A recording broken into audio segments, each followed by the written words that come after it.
For decades, royal watchers and the global public have speculated about one question: who is the true love of King Charles's life? Was it Princess Diana, the woman who became the symbol of modern royalty? Or was it Camilla Parker Bowles, the woman often blamed for breaking that fairy tale apart? As King Charles turned 76 and reflected on his life, he finally opened up. And what he said stunned everyone.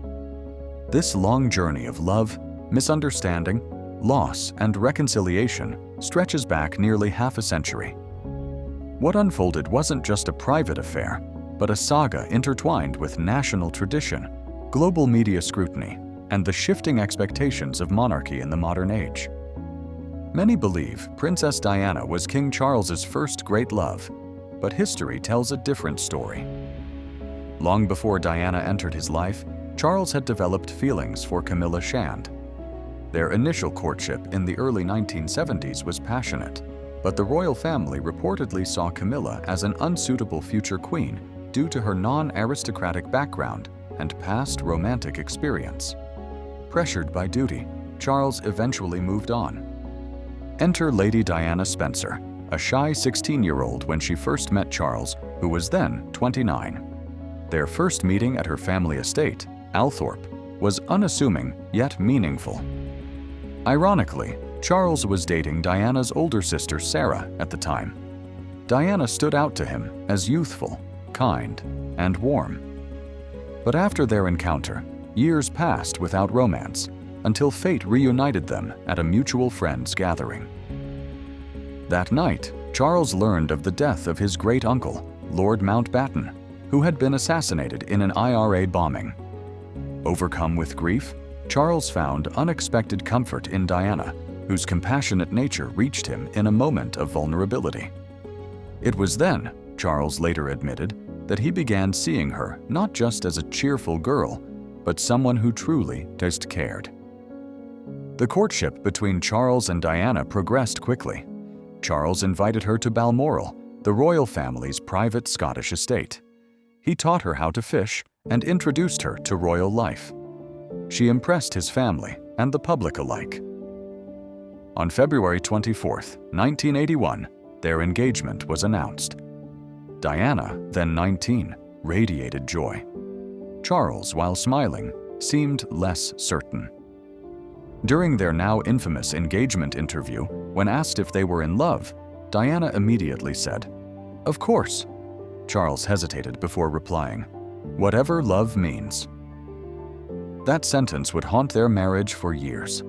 Their engagement marked a media frenzy. Diana's sapphire and diamond engagement ring became iconic.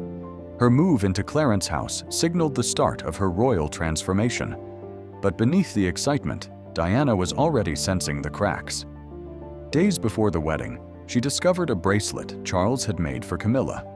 Despite her heartbreak and desire to walk away, she went through with the wedding. On July 29, 1981, 750 million people around the world watched as Lady Diana Spencer married Prince Charles at St. Paul's Cathedral. Diana's silk gown, adorned with over 10,000 pearls, and her Spencer family tiara cemented her status as the new global fashion and royal icon. Despite the perfect image, the ceremony had its human moments. Diana nervously reversed Charles's names. Charles flubbed his vows and forgot to kiss the bride at the altar, but they made up for it on the Buckingham Palace balcony. Their honeymoon aboard the royal yacht Britannia took them to Egypt and the Greek islands. Diana called it flawless, but over time, the fairy tale began to unravel. In 1982, Diana gave birth to Prince William. She broke tradition by having Charles present in the delivery room. She chose to give birth at St. Mary's Hospital, an act that set a precedent for royal births. Her grace and motherhood earned public adoration, but privately, Diana struggled. She later admitted that, overwhelmed with despair, she once threw herself down the stairs while pregnant with William. While she and the baby were unharmed, it reflected her deep emotional turmoil and isolation. 2 years later, Prince Harry was born. Charles, reportedly disappointed by having another boy, began pulling away. and his rekindled relationship with Camilla grew stronger. By the late 1980s, Charles and Diana's marriage was deeply strained.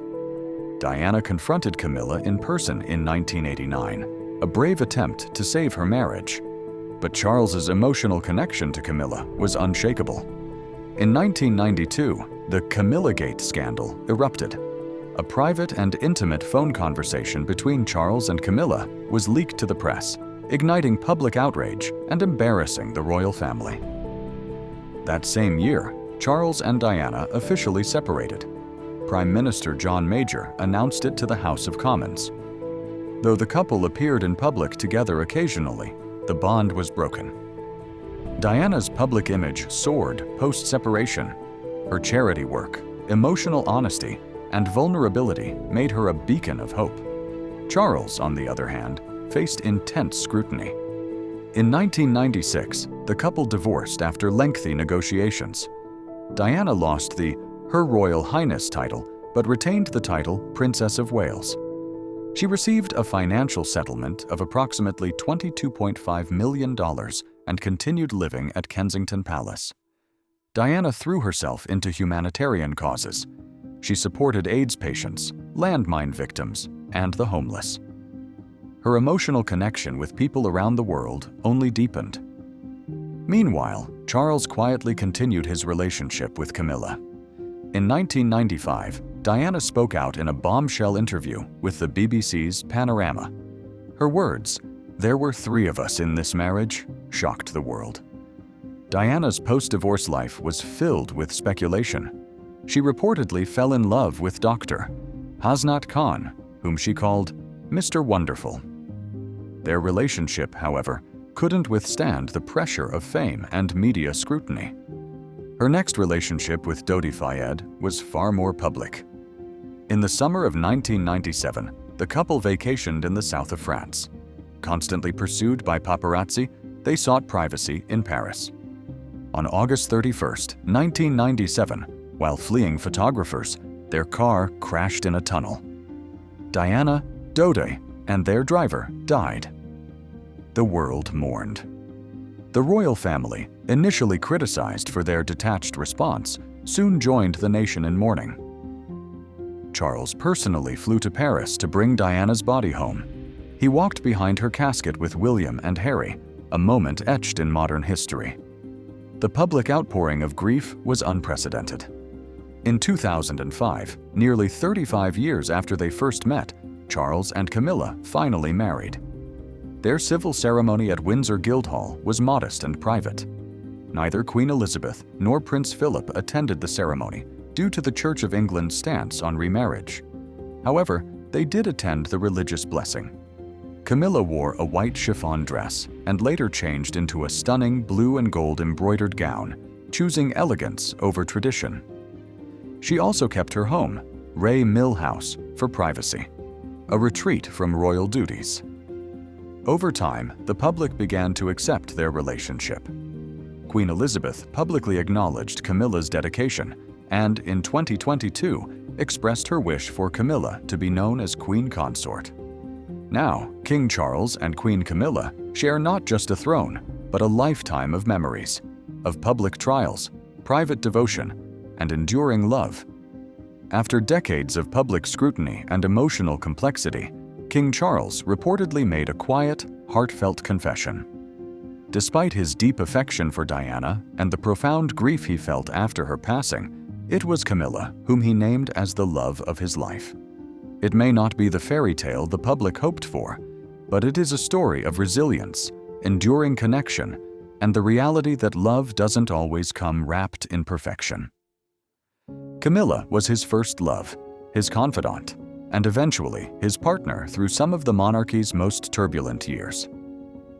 Princess Diana remains a beloved global icon. Her empathy, vulnerability, and courage changed how royals relate to the public.